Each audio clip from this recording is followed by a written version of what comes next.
La Belgique a officialisé en 2005 un service de médiation entre les auteurs de délits ou de crimes et leurs victimes. Son objectif est simple, établir un espace de dialogue. C'est des faits qui sont passés dans la région de Namur. C'est pour un vol avec violence. Au niveau condamnation, J'ai eu 4 ans de prison. J'ai déjà été échangiste, c'est pas pour ça que je suis pédophile.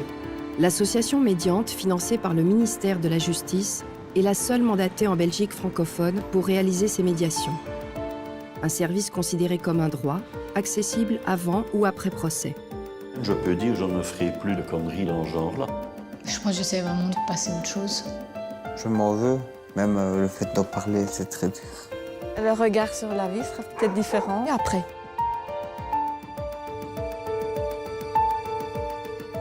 Inès est une médiatrice de l'association. Elle rend visite à Jean-Pierre, condamné à 20 ans de prison pour meurtre. Après 10 années d'incarcération, Jean-Pierre veut rentrer en contact avec la famille de sa victime. Il a fait appel à l'association qu'il a connue lors d'un forum d'information au sein de la prison. Une démarche qui n'aura aucune influence sur la durée de sa peine. dans les grandes lignes, tant auteurs que victimes peuvent faire appel à notre service. Il faut que les deux parties soient intéressées par la médiation. Et à partir de là, c'est un petit peu vous qui allez finalement décider, les deux parties, de quoi on va discuter en médiation. C'est-à-dire qu'il y a des gens qui souhaitent revenir sur les faits, pourquoi, comment. Parfois, à l'inverse, les gens ne veulent plus revenir sur ce qui s'est passé, mais veulent revenir sur le futur. Il va aller où? Comment est-ce qu'il réagit maintenant?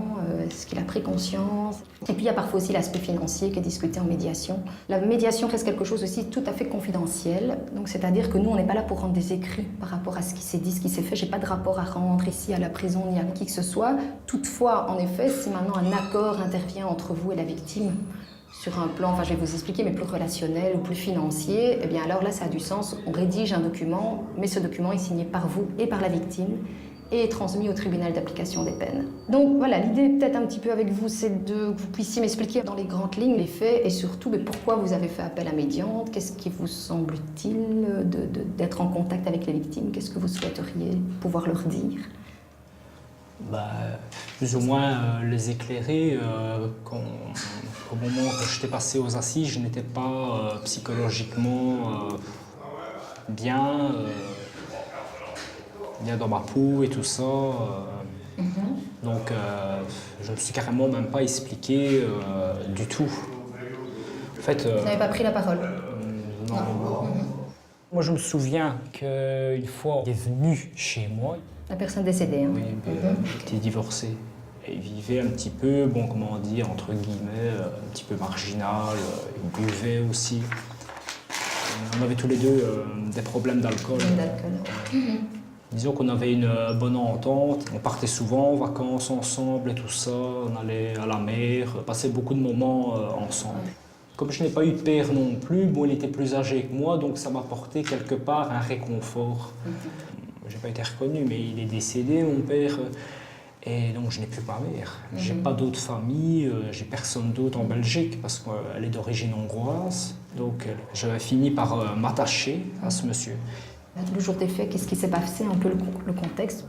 Le contexte, c'est que j'ai pas, comment dire, accepté le fait qu'ils ne veulent plus me voir. J'étais quelqu'un de trop émotif, pas assez fort psychologiquement. J'ai fini par frapper, mais plus pour le faire taire. Et voilà. La famille était présente au procès? Oui. Les enfants, je crois que vous m'aviez dit, étaient présents, c'est ça? Les enfants étaient présents aussi, oui. Est-ce qu'il y a autre chose que vous souhaiteriez leur exprimer? Vous dites, voilà, j'ai pas pu m'exprimer aux assises. Est-ce qu'il y a des choses qui ont été dites sur lesquelles vous n'êtes pas d'accord? Mes regrets, et aussi les regrets de ne pas avoir su... ne pas avoir été à la hauteur et ne pas avoir su m'expliquer au moment des assises. Moi, j'ai eu l'impression d'étouffer, de jamais être en mesure de savoir m'exprimer. J'ai vraiment senti une pression, je n'ai jamais été capable de... Même avec la volonté et tout ça, je n'arrivais pas. Il n'y avait rien qui... complètement bloqué. Tétanisé. J'étais tétanisé. Donc maintenant, je suis capable de répondre, j'ai mûri émotionnellement et tout ça. Alors voilà, là on part dans des échanges indirects. De toute façon, le premier rendez-vous, c'est d'évaluer avec la victime si elle y trouve un sens. C'est là une ou deux questions. On peut venir vous les ramener, vous nous donnez les réponses, on lui rend. Maintenant, en effet, si par contre elle a énormément de questions et que tous les deux vous êtes disposés et vous acceptez de vous rencontrer, on peut imaginer une rencontre. Donc ça, il n'y a rien d'obligatoire, il faut... Voilà.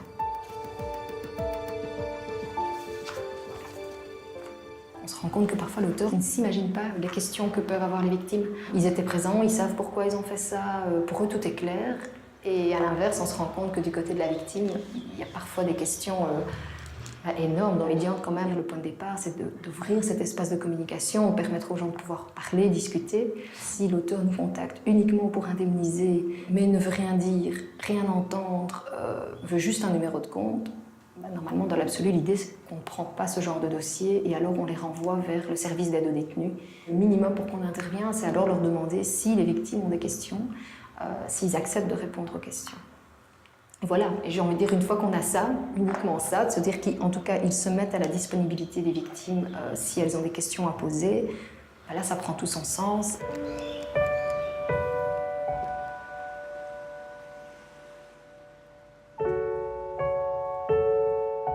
Après son entretien avec Jean-Pierre, Inès a contacté la famille de la victime.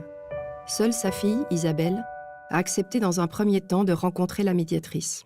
J'ai reçu un courrier me disant que l'auteur du meurtre de mon père avait pris contact et me disant que j'ai recommencé à plus dormir et à refaire des cauchemars et à plus vraiment manger. Je ne sais pas si on peut vraiment avoir une réaction positive par rapport à ça. Mais j'ai accepté de rencontrer Inès. Ma mère et mon frère n'y ont pas répondu. Ça les attriste plus qu'autre chose. Quand je suis venue au rendez-vous, on m'a informé qu'il était prêt à s'expliquer sur les faits, qu'il n'avait pas tout dit. Et, je me suis dit pourquoi pas, même si je ne pense pas qu'après 10 ans, tout d'un coup, je vais connaître la vérité. Il a changé de version 5 ou 6 fois quand il s'est fait arrêter. Et la dernière version ne tenait pas non plus la route. Et après 10 ans, avec les souvenirs s'alternent. Donc voilà. Je ne sais pas sur quoi ça va déboucher, mais entre pas de réponse et une réponse fausse, je ne sais pas. Je ne sais pas ce qu'il vaut mieux choisir. Mais je me dis, si je dis non maintenant, j'aurai quand même jamais aucune réponse. Et peut-être que dans 10 ans, je regretterai de pas avoir répondu à ce courrier. Donc c'est pour ça que j'ai répondu. Aussi parce que je me suis promis au moment des faits de tout faire pour qu'on ne salisse pas la mémoire de mon père et que la justice soit faite et que... Oui, parce qu'au pire, il n'en ressort rien. Au mieux, je pense que ça peut aider certaines personnes à reconstruire leur vie ou à vivre un peu mieux. Donc maintenant, je lui ai posé quelques questions que j'aimerais bien qu'elle pose à l'auteur. Et je ne sais pas si c'est une bonne chose pour moi de le rencontrer. C'est pas quelque chose que j'exclus, mais ça dépendra un peu aussi des réponses qu'il a données, je pense. Je veux être sûre de faire des choix qui vont me construire plutôt que de m'enfoncer. Donc, je verrai bien.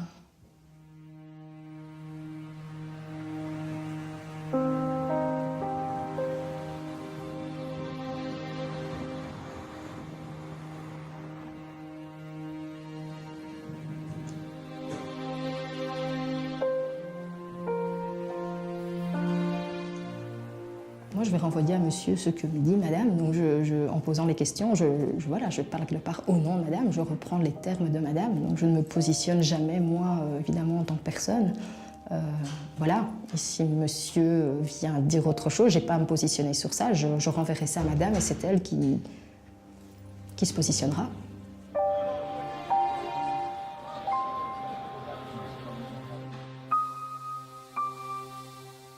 Donc moi, j'ai proposé un rendez-vous à chacune des parties. Et suite à ça, il y a la fille qui a pris contact avec le service. Donc voilà. Donc à savoir que l'ex-compagne et le fils, je n'ai rien à vous renvoyer, je n'ai pas de nouvelles. Et de par la fille, en fait, j'ai su que voilà, ils avaient bien reçu le courrier, mais qu'ils n'étaient pas intéressés de venir. Par rapport à madame, pour vous resituer un petit peu l'état d'esprit quand même dans lequel elle est, c'est vrai qu'elle a été d'abord un petit peu ambivalente. Elle est venue plus au service pour voir un peu en quoi ça consistait. Ouais. En se demandant si c'est quelque chose qui allait l'intéresser ou pas. Donc on a pas mal discuté, et une de ces questions, en effet, dans un premier temps, était de se dire pourquoi 10 ans Hier, 10 ans. C'était hier? Oui, 10 ans que je suis rentré, donc ouais, les faits sont passés 10 ans. Ouais, c'est ça, voilà. Ça fait partie un petit peu de la procédure aussi juridique. C'est vraiment qu'en fin de peine, on commence à nous parler de ça. Donc alors, on se dit, ah oui, il faut commencer à préparer, à essayer de voir les parties civiles et tout ça. C'est parce que... C'est là que ça a déclenché, en fait. Oui, c'est là que ça déclenche, parce qu'en fait, avant ça, bon, on a autre chose à penser quand on est en prison, les papiers, tout ça, le travail, ce n'est pas évident. On essaye un petit peu, je ne veux pas dire, on n'oublie jamais ce qu'on a fait, c'est pas ça, mais On essaye de penser à autre chose. On y pense tous les jours, hein, quand même. Il y a toujours au moins 1 heure, si pas plus, on y pense. Mais le problème, c'est qu'on essaye de pas tout le temps penser, sinon on n'en finit plus. Tu te ronges la santé, comme je faisais au début.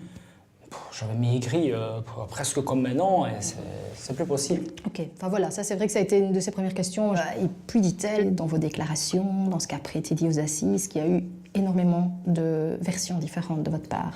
Oui, parce qu'il voulait vraiment savoir tout et tout ça. Donc, en fait, c'est pour ça qu'il y a eu au moins 3 versions différentes. Et dans ces versions, c'était quand même de dire à chaque fois, oui, j'étais responsable, c'était moi, sans dire le déroulement. Pas, oui, voilà. De ça, dire le fait que j'aurais dû dire oui, que c'était moi et tout ça, ça oui. Mais je n'ai pas dit le pourquoi. Qu'est-ce qui s'est passé, la discussion? Quand ils m'ont demandé, tu discutais de quoi avec? J'ai jamais dit ce que je discutais. Et en fait, c'était de ça que, bon, ils voulaient plus me voir, que moi, j'avais besoin d'avoir un ami. Et ça a été un petit peu le déclencheur. Voilà. C'était le déclencheur. Voilà. Maintenant, en fait, l'idée, c'est de se dire que pour elle, il y avait une intention de. Elle dit, ça, je crois que clairement, il y avait l'intention de tuer. Pourquoi et comment, finalement, ça s'est déroulé? Donc, je suis arrivé dès le matin. On a bu toute la journée. Et on a eu une discussion. Il me disait ainsi qu'il allait déménager. Moi, je lui fais « Ah, parfait, c'est très bien. » Je lui fais « Écoute, je te téléphonerai et j'irai acheter un bac de bière quand j'irai te voir. » Il me dit ainsi « Ah non, je vais être près de mes enfants, je ne bois plus. » Moi, je lui ai dit ainsi « Écoute, alors j'achèterai des bouteilles d'eau, si ça ne va pas, on prendra des Valium. » Parce que bon, le manque d'alcool, on n'arrête pas de ça du jour au lendemain, donc par le Valium, ça aide. Alors il m'a dit « Ah, non, c'est pas possible, les enfants vont venir. » Le message était clair, voilà, il ne voulait plus me voir. Ça a été un choc très dur pour moi. Je m'étais quand même attaché, donc je me suis senti carrément rejeté. Je l'ai très très mal pris. Mais c'est pas le tuer que je voulais faire, c'est l'humilier que je voulais faire. Et alors après, voilà, c'était au moment que je parte que ça a dégénéré. Je me souviens, j'ai joué avec mon couteau, c'est là que je l'ai griffé au visage, accidentellement. Alors il a commencé à s'énerver. Moi je suis assis et je lui montre le couteau, je voulais partir. Alors il a commencé à me montrer, parce que moi j'ai pas fait de karaté, j'ai pas fait de l'armée, j'ai rien appris dans ma vie, question de sport, de combat, je connais même pas l'anatomie humaine, c'est en prison que j'ai vu des livres. Alors il a commencé à me montrer un endroit précis à sa gorge, je me suis dit, oh, mais j'ai pas peur, vas-y, frappe. J'ai même pas regardé où ce que je frappais, j'ai carrément frappé comme ça à l'aveugle, comme ça. Et malheureusement, en faisant le geste comme ça, je l'ai touché en plein dans la gorge. Et on voyait que l'intention n'était pas vraiment forte, parce que le couteau était à peine rentré. Et malheureusement, je suis tombé au bon endroit, apparemment, ce qu'il m'avait montré. Et alors, bon, j'ai vu tout le sang et tout ça. Je me suis approché du corps, j'ai regardé, je reviendrai le voir demain, ou ça va pas. J'ai pas bien réalisé qu'il était mort. Là, sur le moment, j'étais tellement sous et je suis parti. Vous dites finalement, ce jour-là, à un moment donné, donc il vous a dit qu'il comptait déménager sur pour se rapprocher de ses enfants. C'est ce qu'il m'a dit. Parce que ça n'a jamais été dit aux assises. Voilà, parce que ça, je l'ai jamais dit. Ça, j'ai envie de dire, pour la fille, c'est justement, enfin, c'est quelque chose, j'imagine, de fort de pouvoir entendre que son papa souhaitait se rapprocher d'elle. Ce qu'il m'avait dit, mais comme il vivait terriblement sur le mensonge, je ne sais pas s'il disait la vérité ou... Donc ça a eu... À madame, en effet, d'apprécier. Hein. Elle peut garder sa vérité, elle peut entendre votre vérité à vous, chacun... Ouais. Voilà. Moi, l'idée, en tout cas, c'est de pouvoir lui renvoyer tout ça. Quand on est comme ça, dans des questions aussi pointues, finalement, de la victime, hein, le déroulement des faits, je trouve que c'est important de revenir avec les termes de monsieur, exactement l'histoire, comme il explique. Voilà. Maintenant, comme j'expliquais tout à l'heure, le risque, c'est que d'une question, si je lui renvoie quelque chose, elle risque de réagir en disant « oui, mais pourquoi ?» voilà. Et ça, c'est pas notre travail à nous, en tant que médiateurs, de finalement poser des sous-questions à monsieur et d'aller gratter, parce qu'en soi... peut-être que chez elle, c'est quelque chose qui va passer, elle n'aura pas besoin de plus d'infos. Voilà, donc c'est pas au médiateur à finalement aller chercher, d'être à la chasse aux informations beaucoup plus précises, parce que peut-être que chez la victime, ce ne sera pas du tout quelque chose dont elle aura besoin. Donc voilà, je vais renvoyer l'histoire, je vais renvoyer ce qu'il m'a dit. Et de là, en effet, s'il vient vraiment beaucoup d'autres petites questions, comme je disais, alors c'est peut-être parfois la rencontre qui permet d'affiner vraiment tout ça.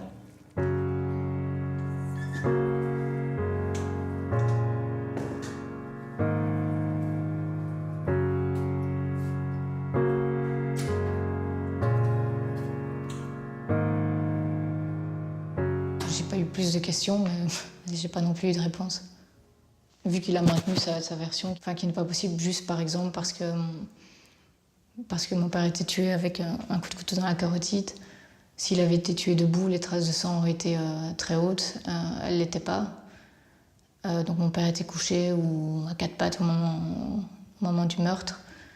Et il n'a jamais su expliquer. Il a toujours maintenu que mon père était debout. Donc juste par rapport à ça, c'est pas possible. Le corps a été déplacé, il n'a jamais non plus reconnu ça. Je comprends pas pourquoi il a fait ça. Alors que mon père a essayé de l'aider au maximum. Voilà, c'est juste un acte gratuit et pour moi, il n'y a pas d'excuse à ça. L'auteur a tué mon père, j'ai pas envie qu'il détruise ma vie aussi. Forcément, ça m'a changé, mais j'essaie de faire comme si ça ne m'avait pas changé, entre guillemets. J'essaie de faire en sorte que ça soit du passé et de vivre ma vie comme si... Ouais, comme tout le monde. Je pense qu'on essaie de vivre comme on peut ce genre d'histoire, et pas comme on veut. Isabelle refuse finalement l'idée d'une rencontre avec celui qui a tué son père. La médiation se conclut par un engagement de la part de Jean-Pierre à ne pas s'approcher, après sa libération, des lieux de résidence de la famille de la victime.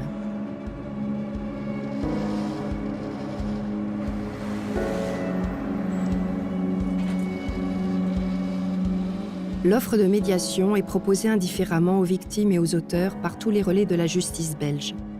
Les détenus étant mieux informés au sein des prisons, leurs demandes connaissent ces dernières années une nette augmentation.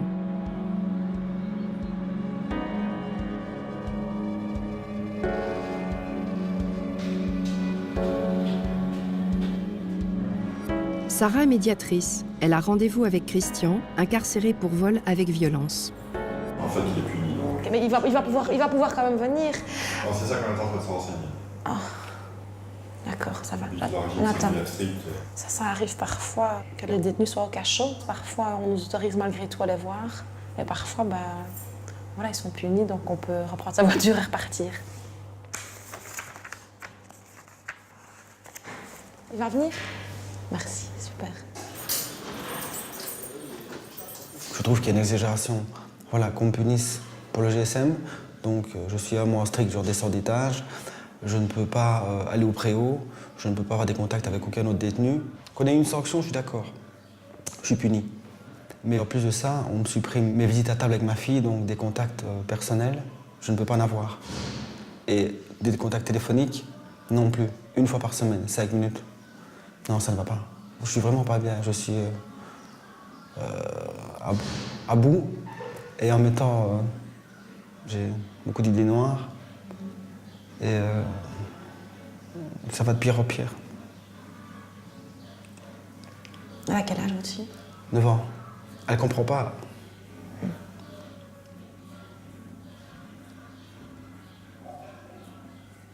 Essayez de lui écrire un maximum, peut-être pendant ce mois-ci, qu'elle reçoive des petites lettres régulièrement. En plus. Même juste en mettant 2 mots, vous voyez. Ouais. Ça va vous paraître long, mais ça va passer, ce mois va passer. Hein. Oui, ça, j'ai pas le choix. Ouais. Il faut tenir pendant ce mois-là. Je tiendrai le pas qu'il faudra. Christian a été condamné à verser une indemnité à ses victimes qu'il souhaite aujourd'hui rencontrer. Sarah travaille pour mettre en place un échéancier de remboursement, tout en essayant de répondre à ce désir de rencontre. Est-ce que vous voulez qu'on parle des histoires de médiantes plus tard, qu'on laisse ça un petit peu en suspens? On peut, hein. Vous pouvez, Parce que les nouvelles sont pas super bonnes en plus. Non, je me doute bien. Donc ce qui s'est passé, c'est que les parties civiles m'ont répondu par mail, le courrier, en me demandant d'annuler ce rendez-vous par rapport à la date, et qu'ils réfléchissaient, ils ne savaient pas encore s'ils étaient intéressés ou pas par le processus. Très rapidement après ça, j'ai reçu alors un mail de leur avocat. Donc ils ont été voir leur avocat, ce qui en soi est très bien. Hein. Compte tenu de votre intervention, donc de la mienne, je vous informe que je patiente un dernier délai de 8 jours pour obtenir le règlement de la somme de 1 000 € majorée des intérêts légaux, avec des intérêts en plus. Tout à fait. À défaut, j'entamerai la procédure de récupération forcée par huissier de justice et par voie de saisine immobilière. Sachant d'ailleurs que M. est propriétaire d'un immeuble. J'ai revenu locatif de 500 €, mais j'ai un prêt hypothécaire de 419. c'est dur, mais j'ai un carnet de dépôt au nom de ma fille. J'ai demandé pour le récupérer, pour pouvoir indemniser, etc. C'est un juge de paix qui peut libérer cet argent-là. J'en ai parlé à ma petite fille parce que je ne cache rien. Elle m'a dit, papa, tu peux prendre mes sous? J'ai dit merci. Cet argent-là, je sais que c'est l'argent de ma fille, mais en libérant ça, c'est-à-dire que ma maison n'est pas vendue. Si ma maison n'est pas vendue, ma petite fille ne vend pas sa maison, notre maison. Donc, non, maintenant, s'ils acceptent 100 € par mois, je le fais. De toute façon, moi, je ne fais rien du tout sans avoir eu votre avocat au bout du fil. Oui. Et j'essayerai une nouvelle fois, alors, si votre avocat est d'accord, de contacter l'avocat des parties pour essayer vraiment de négocier un versement par 100 € par mois. Je vais lui demander si je ne peux pas le rencontrer avec les personnes concernées quand même. Parce qu'il n'y avait pas que l'indemnisation, vous vous adressez aussi des... Je voudrais m'excuser pour tout le monde, mais surtout pour moi. Voilà. Et qu'ils aient un visage sur un nom.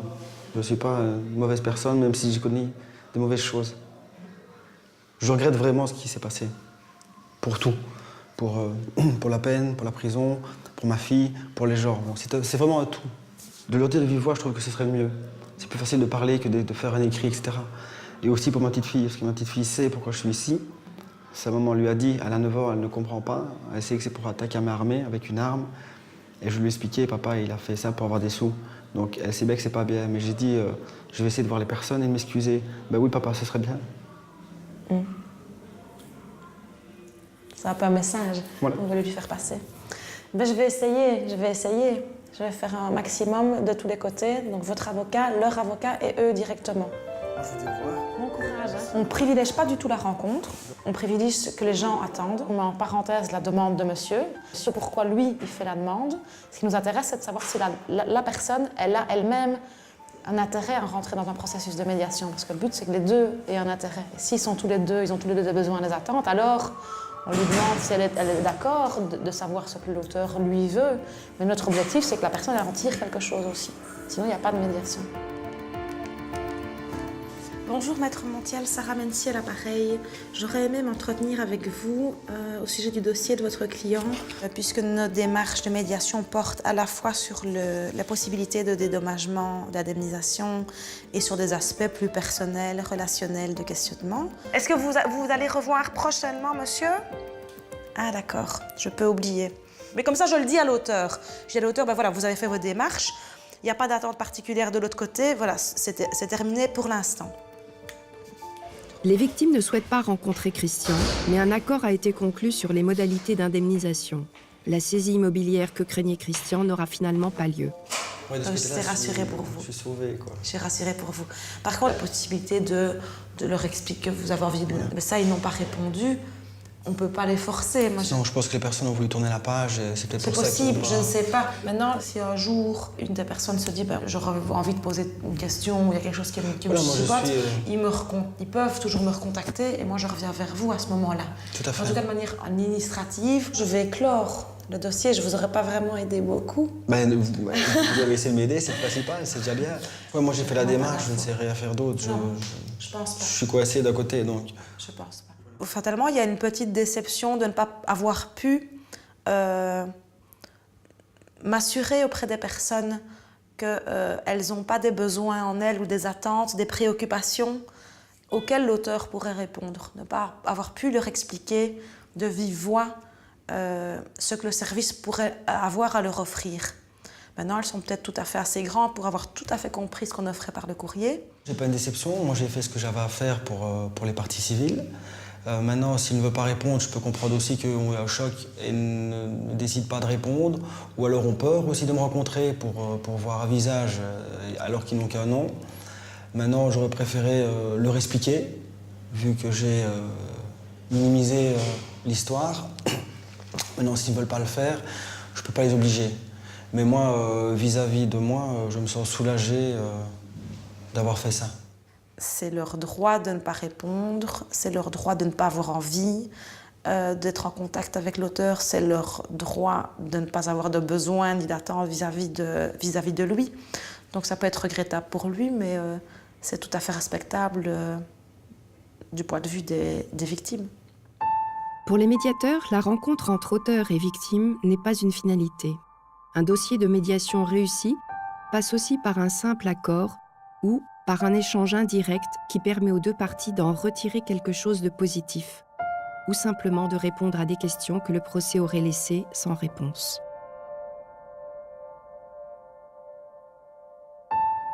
Les 18 médiateurs de Médiante sont répartis sur toute la Belgique francophone, qui compte un peu plus de 4 millions d'habitants. Une fois par mois, ils se réunissent pour tenter de résoudre ensemble les difficultés soulevées par certains dossiers. Je ne sais pas comment gérer ça avec la maman. Ça me fait un peu penser au dossier qu'on a eu Oui, ensemble. d'abord la maman a fait la rencontre avec l'auteur qui était quand même son ex-compagnon. Il faut en plus que la maman voulait être présente au moment de la rencontre. Et nous, on se disait, c'est pas possible, parce qu'elle ne laissera pas la place au petit. On a proposé à madame de, dans un premier temps, faire la rencontre avec l'auteur pour qu'elle puisse déjà évacuer, elle, un peu donc, sa colère. Le fait d'avoir ce relais par une équipe thérapeutique qui suit l'enfant dans ce type de dossier est je dirais, un gage de sécurité pour nous. À ce stade, c'est malheureux dit, mais la patate chaude, elle est chez les psychologues, parce qu'ils ont évalué la pertinence de la rencontre. Mais c'est eux qui vont. Voilà, c'est ça. Parce qu'ils ont la possibilité de dire que c'est pas pertinent pour les enfants maintenant. C'est que préparer la maman au fait de ce que les enfants ressentent vis-à-vis de l'ambivalence dans laquelle les enfants sont, ça fait peut-être partie d'un travail qui permettra après. Toutes les personnes impliquées qui peuvent aider à la solution du conflit, c'est pas de l'ouverture arbitraire comme ça, c'est répondre de manière plus spécifique au fondement d'une justice plus communicationnelle qui implique toutes les parties concernées, etc., etc. Les médiateurs de l'association sont tous salariés. Ils ont pour la plupart une formation de criminologue, d'assistant social, de psychologue ou de juriste. Je suis criminologue et quand j'ai découvert ceci, que je ne connaissais pas, j'ai vite compris que c'était ça que je voulais faire. Je crois vraiment à l'outil, je trouve ça extrêmement agréable de travailler dans quelque chose dans lequel on croit et dans lequel on peut constater au quotidien que ça apporte des choses aux gens. Ça répond vraiment à des besoins en termes de processus de reconstruction que certaines victimes ont, que certains auteurs ont.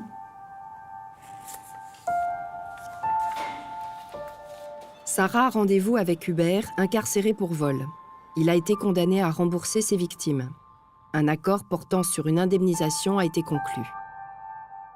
Moi, j'ai rendez-vous avec monsieur après, directement, donc je vais vous faire signer votre exemplaire. Est-ce que tous les termes vous conviennent? Oui, donc, vous savez bien, c'est vous qui allez le signer, donc il faut que ça corresponde. La personne, c'est la bonne, le compte, je suppose que c'est le bon, le versement, c'est ce qu'on a convenu, donc...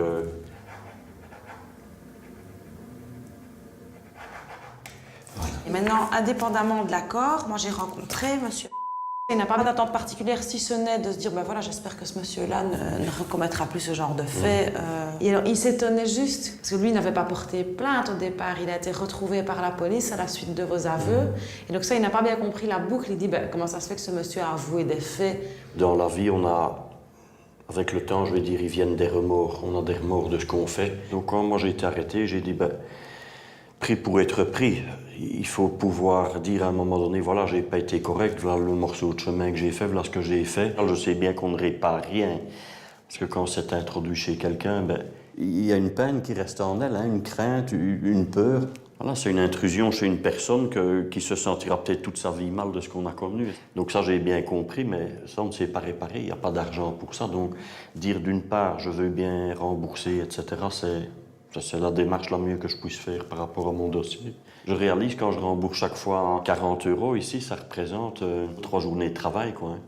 Donc je me dis, pour arriver à 1 000 €, c'est énorme. Ça va me faire des mois de travail ici. Voilà. Je suis content qu'on en arrive à des choses comme ça qui sont concrètes. Hein. Pour valider l'accord de médiation, Sarah doit le faire signer par la victime.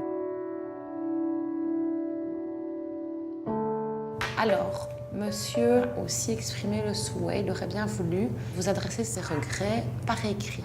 Nous, on estime chez Médiante que recevoir un courrier, on n'a pas le choix. Il est dans la boîte, on n'a pas dit oui, on n'a pas dit non. Donc moi, je voulais vous demander si vous préfériez qu'il ait votre adresse ou qu'il me confie la lettre, ou si vous accepteriez cette lettre de regret d'une manière. Écoutez, si ça peut l'aider, il n'y a pas de problème. Je veux dire, en moi, ça ne changera rien du tout. Oui, mais je veux dire, voilà, si ça peut faire plaisir, il n'y a pas de problème. Moi. À la limite, je préférais que ça passe par vous, pour que j'aie moins de contact avec. Oui, je comprends. Possible, quoi. Oui, je comprends. Comme je vous dis, je préfère que ce soit le plus officiel possible. Je n'ai rien à voir avec ce monsieur-là, donc... Oui. C'est important pour vous de bien garder distance, je veux dire... Oui, je n'ai pas envie de le rencontrer Oui, spécialement. C'est juste une question par rapport à sa démarche. Oui. Ce n'est que pour sortir de prison, je veux dire, que peut-être même les remords et tout ça. Alors, moi, j'ai pas de baguette magique pour savoir si ce monsieur est sincère ou pas. Je fais que transmettre ce qu'il me dit de vous transmettre. C'est normal, oui. Lui, il explique que c'est important pour lui, pour pouvoir aller de l'avant, pour pouvoir rester droit... minimalement dans ses potes, on va dire comme ça, pour pouvoir avancer, de payer les dettes qu'il a, d'exprimer ses excuses. Et il n'est pas encore tout à fait... C'est pas parce que je suis plutôt le moins cher à payer. Par rapport, vous voulez dire, au choix? Oui, au choix et même à sa lettre, voilà, comme vous dites, par rapport...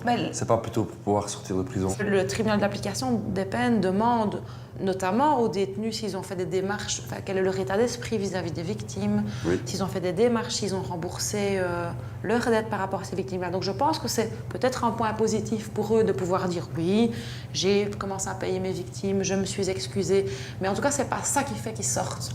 Ce qui fait qu'ils sortent principalement, c'est s'ils ont un logement, s'ils ont un travail ou une formation, c'est leur comportement en détention. Ce monsieur n'est pas encore admissible à la libération conditionnelle. Lui en tout cas il adresse ses excuses.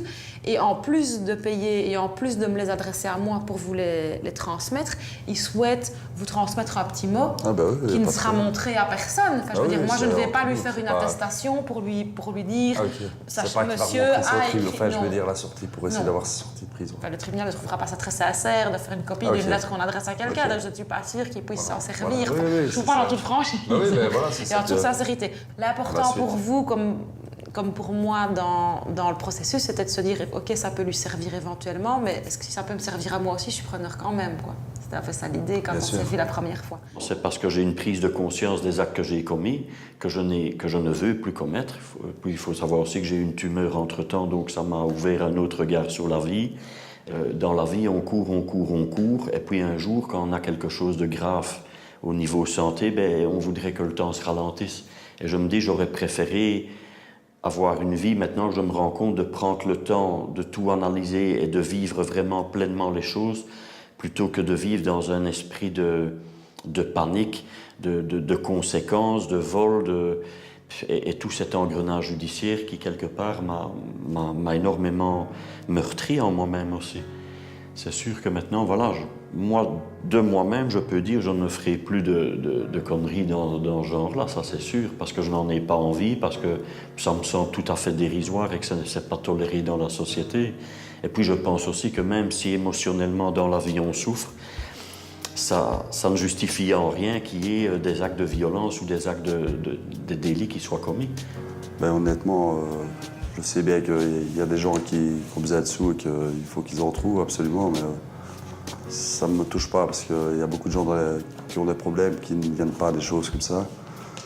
Alors, comme je vous dis, je suis content au niveau financier que je sois indemnisé, mais sinon, la personne en elle-même ne m'intéresse pas. C'est pas... Pour ma part, en tout cas, j'attends un pardon de cette personne-là et je lui demande pardon. Je dis voilà, je m'excuse auprès de vous. Je demande simplement qu'un jour vous puissiez me pardonner parce que c'est pas voulu. C'est des moments d'égarement aussi. Je veux bien accepter ses excuses et tout, parce qu'il ne m'a rien fait de spécial. Vraiment, le pardon, non, il a commis une faute. Et voilà. Parce que ça ne m'intéresse pas, ces problèmes qu'il a ou qu'il a eu. Chacun a ses problèmes. Si ni l'un ni l'autre n'avaient le besoin de se rencontrer, ils ont obtenu ce qu'ils voulaient. La victime ici, elle a obtenu quelques explications, elle a obtenu une réparation. L'auteur, manifestement, ça lui fait du bien d'avoir pu s'exprimer. Donc oui, ça me met plutôt de bonne humeur. Pour moi, c'est un soulagement. C'est comme une paix intérieure que je prends et auquel je vais vraiment m'appliquer jusqu'au dernier centime et par rapport à la personne, parce que c'est quelque chose qui va en partie faire que cette boule que j'ai à l'intérieur et qui me ronge un petit peu va se dégager au bout. C'est une démarche personnelle. C'est un bien qui m'est personnel. C'est intime de rembourser ses victimes. Je trouve ça quelque chose d'intime, de propre pour moi-même et par rapport à la personne à qui j'ai causé du tort. Après, il faut espérer que chacun arrive avec le temps à évacuer ce que ça a mis dans la personne tant moi l'effet que j'ai commis et la personne, l'intrusion qu'elle a eue, quoi. Hein. Voilà.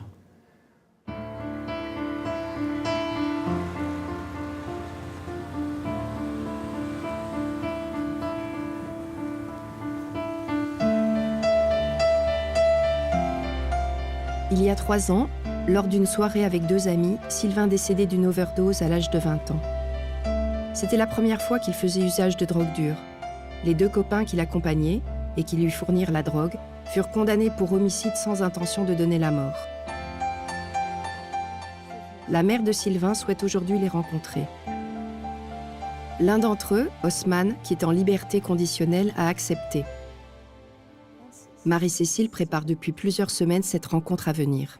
Osman m'a dit qu'il souhaitait depuis très longtemps avoir un contact avec vous, mais qu'il était complètement paralysé, qu'il ne savait pas comment s'y prendre, il ne savait pas quoi vous dire. Déjà en prison, il avait envie d'avoir un contact avec vous, mais ça lui semblait totalement impossible. Il ne savait absolument pas quoi faire, il ne connaissait pas l'existence de notre service. Quand il a compris l'utilité du service, tout de suite, il a dit oui, et tout de suite, il était en même temps stressé et en même temps soulagé, je pense, de pouvoir enfin s'exprimer, pouvoir enfin vous voir. Vous êtes comme tombé du ciel.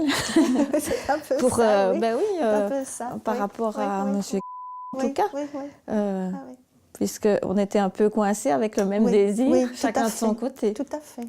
Vous avez déjà imaginé comment ça se passerait Je n'y ai pas pensé précisément. Lui, il peut se dire qu'il va rencontrer quelqu'un qui l'a fait du mal, donc quelqu'un pour qui il avait beaucoup de sympathie et à qui il a fait du mal même si c'était involontaire. Lui, il va peut-être être très stressé, peut-être vous aussi à ce moment-là. Donc ça va se passer dans un de nos bureaux, un lieu neutre. Généralement, on s'arrange pour que les 2 personnes n'arrivent pas en même temps. Il y en a un qui arrive, qui s'installe, et puis un quart d'heure après, on accueille l'autre personne. Est-ce que vous avez une préférence par rapport à arriver en premier lieu, en deuxième lieu, ça n'a pas d'importance pour vous? Aucune. D'accord. Ben déjà, par exemple, comment est-ce que vous imaginez le saluer? Je peux lui donner la main s'il me tend la main. Vous n'avez pas par rapport à ça, je n'ai pas d'a priori sur rien. Non. Quand la conversation va s'organiser, vous souhaitez parler la première, exprimer ce que vous aviez envie d'exprimer? Comme je suis plus âgée que lui, que je suis la mère de son ami, à mon avis, il me semble que ça sera naturel que je parle d'abord, mais enfin, ça serait pour le mettre à l'aise, tout simplement. Quoi. Vous n'avez pas de questions à lui poser? Comment il travaille ou comment, s'il en a, enfin, comment ça se passe avec ses parents aussi. Bon, c'est sûr qu'il y a plein de questions qui me viendront à la tête quand je le verrai. À ce moment-là, mais je ne veux pas. D'accord. C'est pas un interrogatoire. Non, bien sûr. Non. Ce que j'ai envie de laisser passer, c'est qu'ils ne doivent pas avoir le poids de quelqu'un à qui, ils ont gâché la vie, voilà. Oui. Le sentiment de culpabilité est très négatif, je crois, pour reconstruire quelque chose. Je veux dire que le fait de donner une chance à quelqu'un ne va pas à l'encontre de mes sentiments par rapport au décès de mon fils. Pour mes parents qui ont toujours peur que je retombe dans la dépression, remuer ces choses-là, pour eux, ce n'est peut-être pas très positif. C'est dangereux. Ils ont peur pour vous? Ils ont peur pour vous? Oui. C'est ça? Mais je trouve la démarche vraiment positive, parce que si j'ai le sentiment de pouvoir donner quelque chose à quelqu'un, c'est bien sûr. Avec beaucoup de cœur. Donc voilà, cette rencontre, elle va se faire, mais ce ne sera ni chez vous ni chez elle, ce sera dans notre bureau, dans un endroit neutre. Où vous serez tous les 2 sur un même pied, vous voyez? Voilà. Donc moi, mon rôle, c'est de faire en sorte que vous soyez le plus à l'aise possible quand cette rencontre va se passer. Vous avez envie d'exprimer des choses de vous-même à madame? Qu'est-ce que vous souhaitez? Moi, j'ai envie de lui dire que je regrette ce qui s'est passé.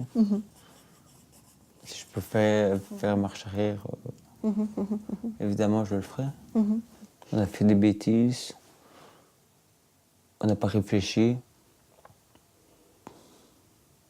En fait, c'est le lendemain que quand j'étais en prison, c'est le lendemain que j'ai réalisé. Mais quand son alarme a sonné, à 6h du matin, il ne s'est pas réveillé. Là, on a vraiment paniqué avec mon ami. On a été appelé les voisins, l'ambulance. Puis l'ambulance est venue, et puis c'était trop tard. Vivre avec ça, à jamais, quoi. Ce sera à jamais.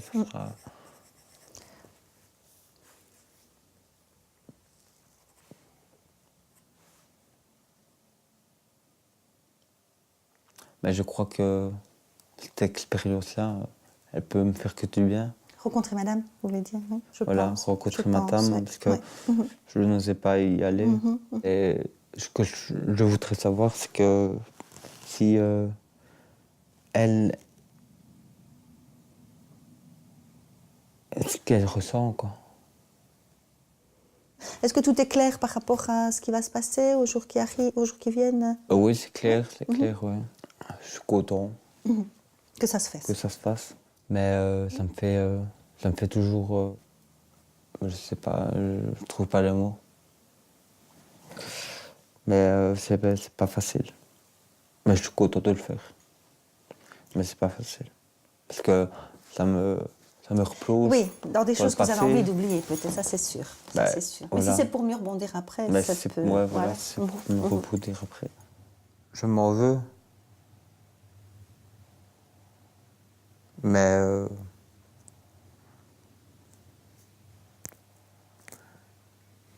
hier, j'étais au cimetière. J'étais voir.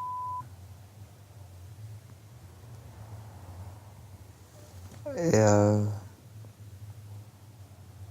je sais pas si ça m'a réconforté ou ça m'a fait du mal. Je n'oublierai jamais.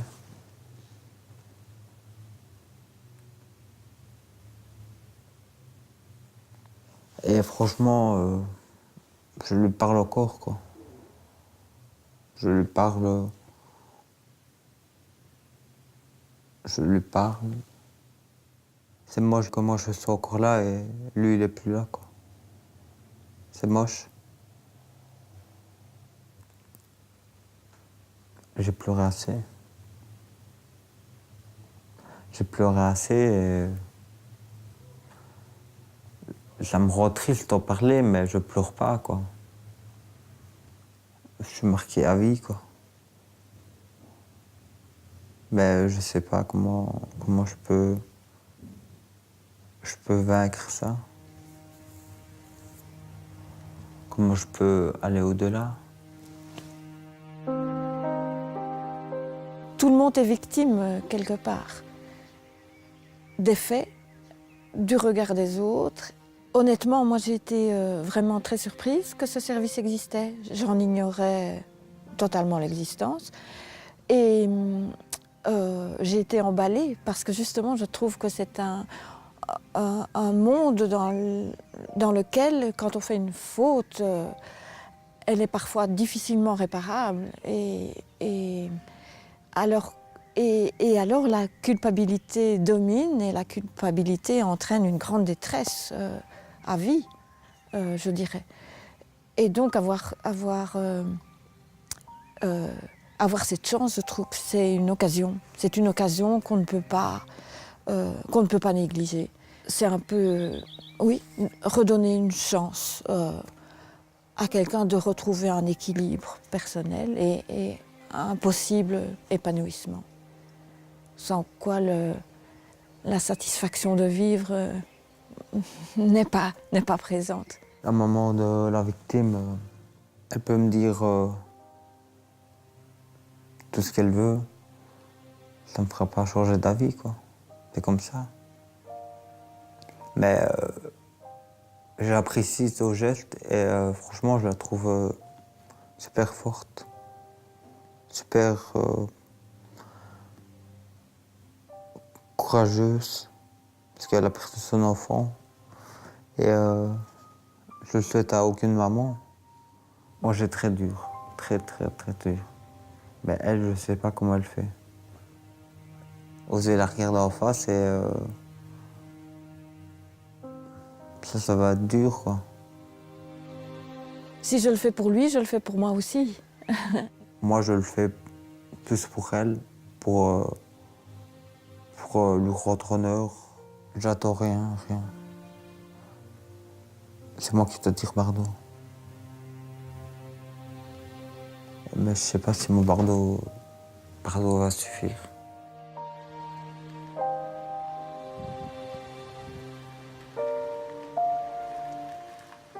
Et donc voilà, c'est aujourd'hui que madame et monsieur ont prévu de se rencontrer. Ici, les faits étaient accidentels. De plus, les personnes se connaissaient avant les faits.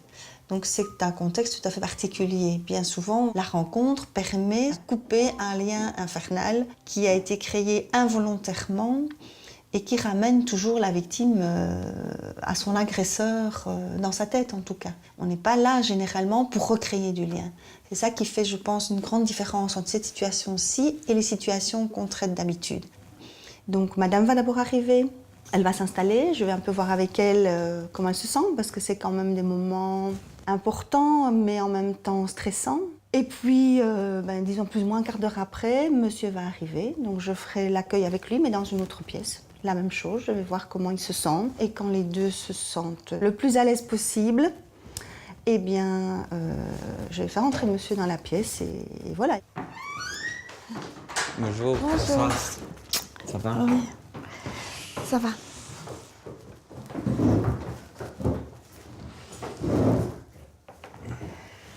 Ben voilà, on y est. Je pense que vous avez tous les deux souhaité vous rencontrer. Ouais. Oui. Madame avait beaucoup de choses à vous dire. Moi, je vous propose de vous passer directement la parole. J'ai envie de t'aider, te soutenir moralement, qu'on se voit encore ou qu'on ne se voit pas, pour repartir avec des choses positives à réaliser, desquelles tu seras fière. Pour toi, pour moi aussi. Ouais, ça me fait plaisir tout ce que tu me dis. Ça me touche. Ben, moi, je me sentirais vraiment très mal à savoir que la vie de 3 personnes soit gâchée pour toujours, quoi. Parce que la vie, elle continue. Ouais. Toi, Je suis un peu gêné. Je suis même très gêné. Moi, pour moi, je ne dis pas que c'est de ma faute, mais...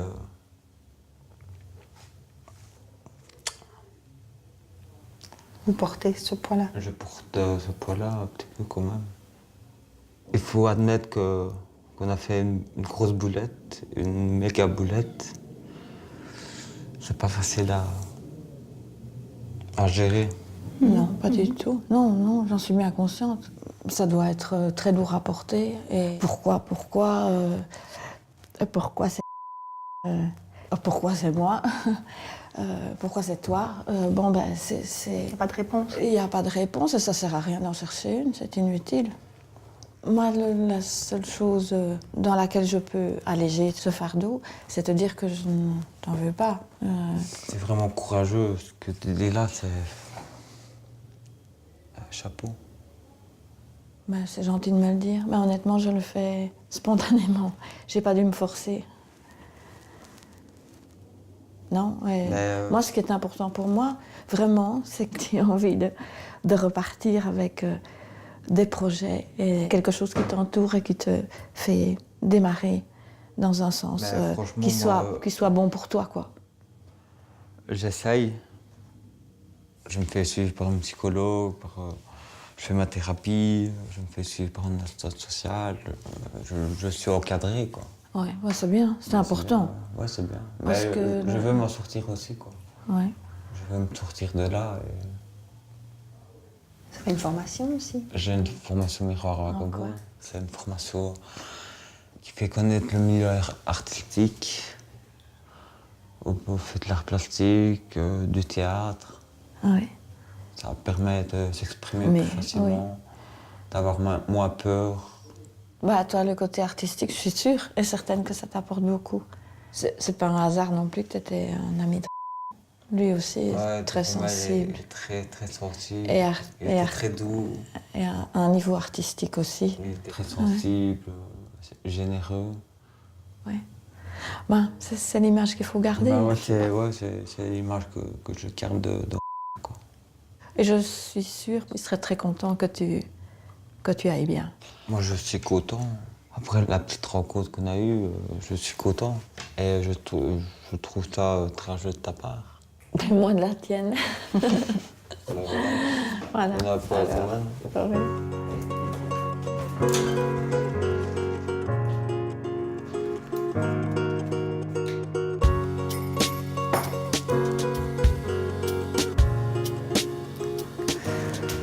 Pour pour moi, c'est le début. C'est le début de quelque chose qui veut réussir pour lui, qui va m'apporter beaucoup aussi à moi. Ça fait longtemps que je me cherche, mais je trouverai un jour, ça c'est sûr. Tout le monde trouve un jour.